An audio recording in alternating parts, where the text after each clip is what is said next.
so the college savant is not with us today. This is the Bob Ryan podcast. We're not even going to mention he who shall not be named. We're not going to mention his name.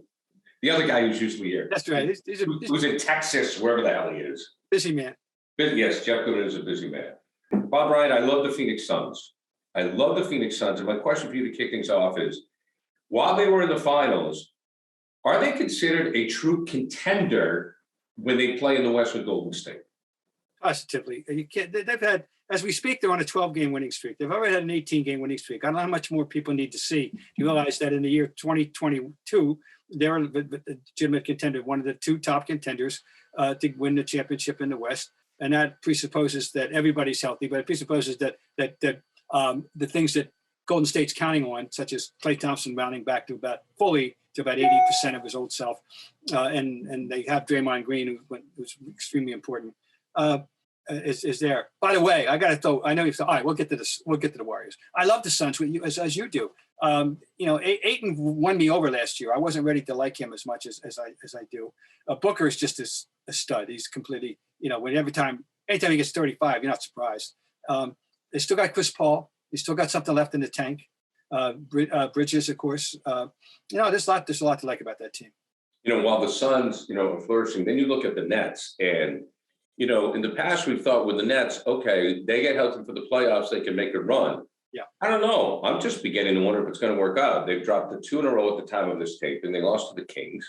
And Harden is a shell of himself. Durant is still not playing, and Kyrie, if you're on the road, he can play. He puts up numbers. He's walked right back in playing as if nothing ever happened in terms of his actual play, it seems to me. But it's the most bizarre circumstance, I think, in any major American sport we've ever known. A serious question has been posed. And it can't be answered, but it's been posed. Would they prefer to have a 7th game on the road? And the answer is, in any series. And the answer has to be yes. Yes. Because that's the only time he plays, unless something changes between now and then. It's just, I can't deal with it. I just can't wrap my head around the idea that what's going on, the way is adapting, playing this season or not playing. I just look at that team and I just think they're cursed. We thought it was going to be an automatic. It's going to be the Warriors or it's going to be the Lakers and the Nets for the next 5 years. And man, they are just cursed. Well, they came so close last year. And all kidding aside, this is not a joke. This is, people make jokes. We say it because it's true. If Kevin Durant's foot was 1 inch shorter, they win last year. Yeah. That foot on the line. And, they probably would have won. And I feel bad about Durant because I thought last year in a losing effort was one of the most singular, prolific is probably over, but I thought it was fantastic. I thought his effort in a losing cause was just, I'm like, look, Durant, you're grouchy, but God, can that kid ball? Good.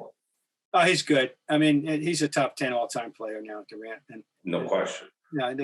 He's just a scary talent. And at the peak of his game at 33 still, but he's got to be out there, but that's always the case in sports, to get people have to be out there. We knew from the start of the season with the Lakers that with all those old guys, somebody's going to get hurt. A lot of them. Right. Well, the Sixers won the other night without Joel Embiid. Doc seems to have turned things around. So are they legit now? Are they a threat? I think they've stepped up. We've gone through a Chicago phase in terms of who's a contender. And when they're fully healthy, they're not healthy now. They don't have Lonzo. Haven't had him. We'll see what happens.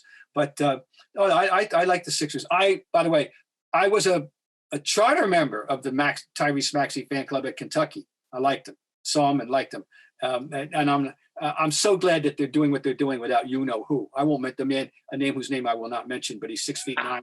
And we know. 34% free throw line last year, and you have to take him out of playoff games in the end because he doesn't want to get fouled, and he wouldn't shoot the ball. That guy. There's a guy like that, and he's not playing because he's not happy with the circumstance in Philadelphia.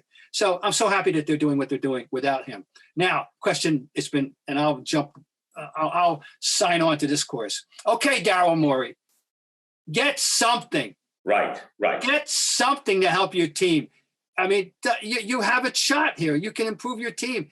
Don't be greedy. Get something. I don't care if it's... Well, the East is wide open. It's wide open now. I look at Milwaukee and I think, okay, you've got the freak, so he's the consistent element. But it's wide open because you don't know what's going to happen with Brooklyn. No, Chicago, you just may raise the issues. The thing is flipping wide open. And by the way, if Miami gets healthy at the right time, they're in that discussion. So Right. Because that was not the Miami team that they should have. No, but Philly is in this discussion now, I think. Embiid, oh my God, the number he's having, everybody said MVP, he's having a phenomenal year. And very nice that they could win a game without him. But I know one team that can't handle him. He plays in Boston, the TD Garden. Yeah. He kills them. They can't deal with him right now. Once upon a time, they thought Horford is up, but no, they can't deal with him. Well, what frustrates me is when people say they're on the league isn't about the big man anymore. I go, well, no, when you get a good big man, there is. See, I've been saying that if the right guy shows up, it's not about the conventional big man, except when it is. and Right. Really, yeah, it's true. And he can play the old fashioned power post game, and he can step out, and he's very much a modern guy, as of course is Jokic and a few others of those European big men. But Embiid, he's a scary dude, that guy. Bob, are you ready for the Ryan 5? Sure. Well, kind of, maybe 4 out of 5, but nothing. Okay. No, the first one is best quote. And what I mean by that is not the actual quote, but the player, when you would go into a locker room, you would go, that's my guy. There's one guy that in my time, from 69 until retirement, 2012, official retirement, there's only one guy I labeled as the conscience of the team at the particular point in time when he played for that team. And that was Paul Silas. He was a candor, just insight, fearlessness. Paul Silas would be. Now there are other fun. Kevin McHale was relentlessly quotable, and the thing I always thought was fun for us as writers about McHale is that he'd come up with these analogies and metaphors, and they always were right. They weren't stupid. Other people try and they failed. He didn't fail. He got it right. He got the metaphor right. He got the simile right. It was he was amazing. He was fun. But Paul Silas would be my guy as the unfailing. Now, as John Havlicek, it's funny because as time went on, he got more and more. I don't know how to call it, mirthful. He loosened up more and more. He was a much more sort of uninhibited, fun-loving guy by the time he retired than he was when I first encountered him in 1969. But Silas was unquestionably the most forthright person that I dealt with. Well, 17 is my favorite number for a reason. I mean, John Havlicek it was the greatest thrill of my life. And after being in sports for a long time, meeting athletes, it never was a big deal. I mean, I just like you meet guys and you're like, oh, whatever. But Havlicek was always special to me. And the one thing, Tommy always told the story about how John was rolling so tight, he had to have like wooden hangers or something in his locker. And they had to be just so. Well, my recollection is not the hanger, not the hangers so much, but in general terms, I wrote and said that his locker looked like the general was coming for inspection. Right. And he arranged his cologne bottles and stuff in ascending height, left to right. Yeah. But the coup, when he would wear executive socks, knee-length socks, yeah, he would take them off and hang them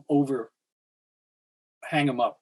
That's him. And drape them over the bar. So, he was very meticulous. And Silas, I love the Silas point because I just remember him at 6'5", and the guy, I think he led the league in offensive rebounding one year at 6'5". Well, he's 6'7". Oh, was he? Oh, 6'7". But offensive rebound was a particular forte of his. He had a science about it. There's no question. He was the reigning offensive rebounder in the league in the late 60s, early 70s. Right. Which, by the way, just a little extension here. The first, I did a detour on a Celtic trip back in 1975 and went to a couple of ABA games out west when I had nights off. one of them was in Denver, and I walk in, and I think it may have been Utah, doesn't matter. They were playing Denver, and I knew Larry Brown, and I'm talking to Larry, and he's telling me that Moses Malone, this is the rookie, right directly out of Petersburg, Virginia. Then Moses Malone, he says, the best offensive rebound I've ever seen in my life. And I said, Larry, better than Paul Silas? And he said yes. And and of course, offensive rebounding was forever a forte of his. But anyway, Silas was an offensive. He once showed me something.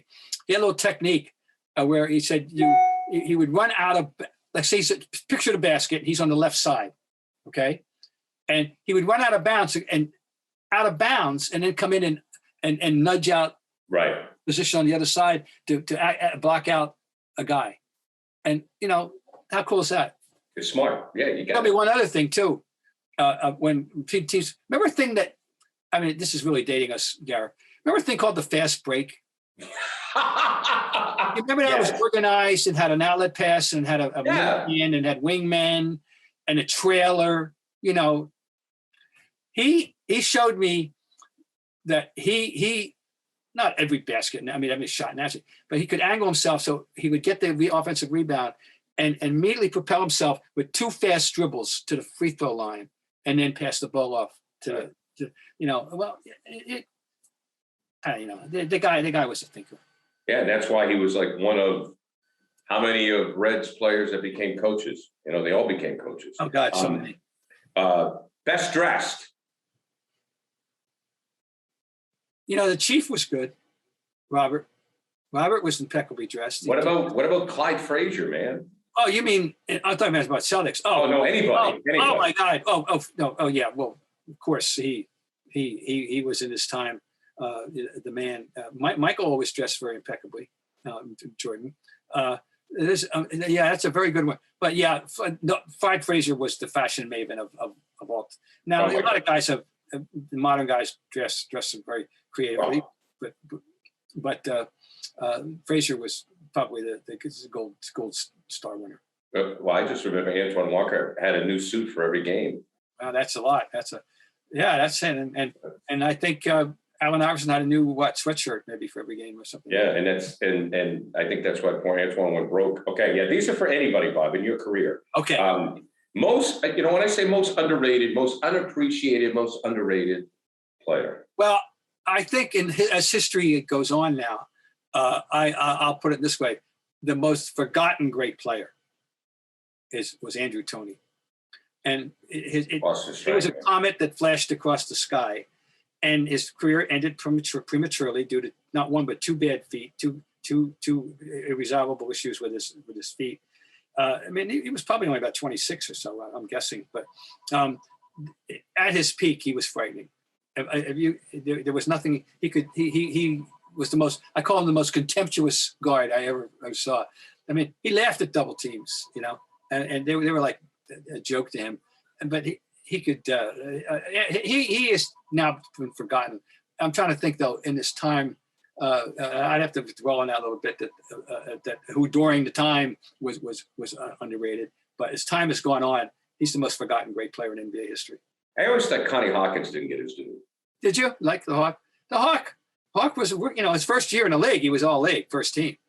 And, but Hawk gave it to you when he wanted to give it to you. Oh, okay. And Joe Gilmartin, the great writer in Phoenix, used to talk about Hawk as a portrait in still life at times, I think, but, obviously he was a very gifted guy and a very intriguing guy and is has a place in history naturally due to what happened to him and why he was not in the NBA for all those years. Now, this is my favorite question. The next two are my favorite questions. Best assistant coach. Oh, that's easy. Yeah. They each and it's Johnny Bach with the Bulls. The Bulls was the for sure. We had the other guy, and he was the living proof of one of my favorite sports axioms: is that not every lieutenant is cut out to be a general. Jimmy Rogers. Yeah. Jimmy Rogers was a great assistant coach, and he got handed the Celtics because he got a raw deal. He gets the Celtics, and Larry goes out for the year. Right. That isn't good. And then the next year, I don't know, Larry wasn't happy the way he was being used, I guess, the second time. Yeah. But anyway, Jimmy Rogers is an easy call there. I'll tell you who my favorite was to talk to. He was my go-to guy on that particular team, getting insight and getting quips.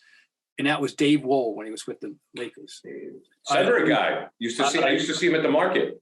Penn guy, but I'll never forget. I had my then maybe, let's see, this would be it was probably in his teenage years. My son at the time with me one night, and we were before the game, and we're talking to Dave Wohl, and he's talking about synapses, and Michael Jordan had faster synapses than anybody else he had seen, and my son was like very impressed.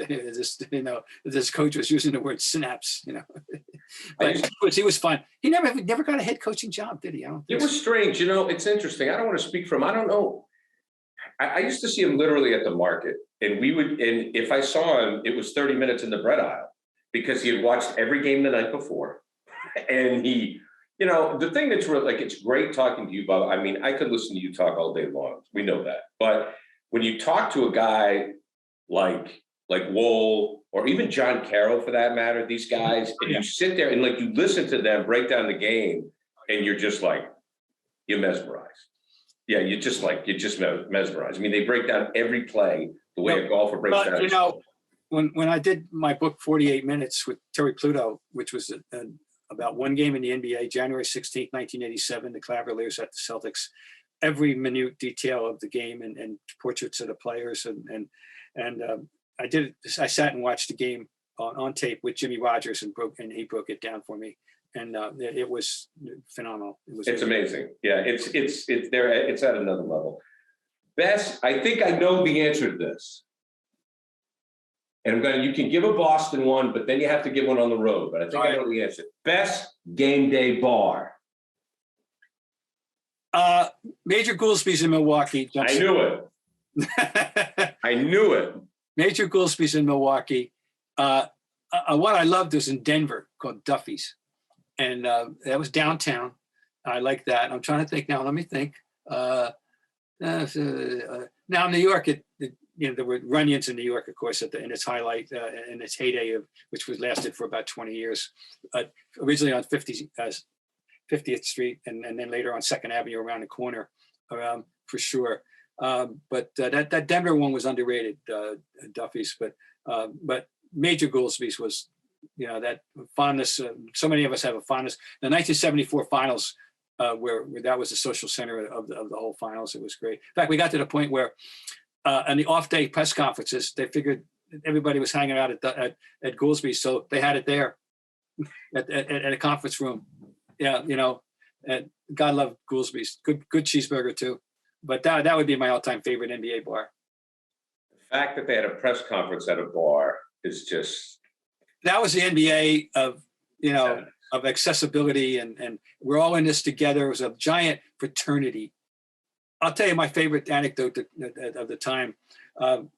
This is when we were no charters. Everybody was flying commercial. And the Celtics were flying east to west. And we got to Chicago. We had to change planes. We didn't even have a direct flight. And we had time to kill. And we're walking down to the bar. I mean, everybody. And we saw these very large people coming up against us the other way. And it was the Phoenix Suns. They were going west to east. And everybody got together in the bar, both teams, coaches, broadcasters, writers. It was a little fraternity meeting at the NBA. That was it. That spoke to the times. Yeah, that's great. Well, Bob, I could listen to Bob Ryan stories all day. Also, pick up Scribe if you guys haven't, if you guys are new to the podcast. Bob, thank you, my friend. We'll see if Mr. Goodman has time for us next week. Busy fellow, but he'll do his best. He'll do his best.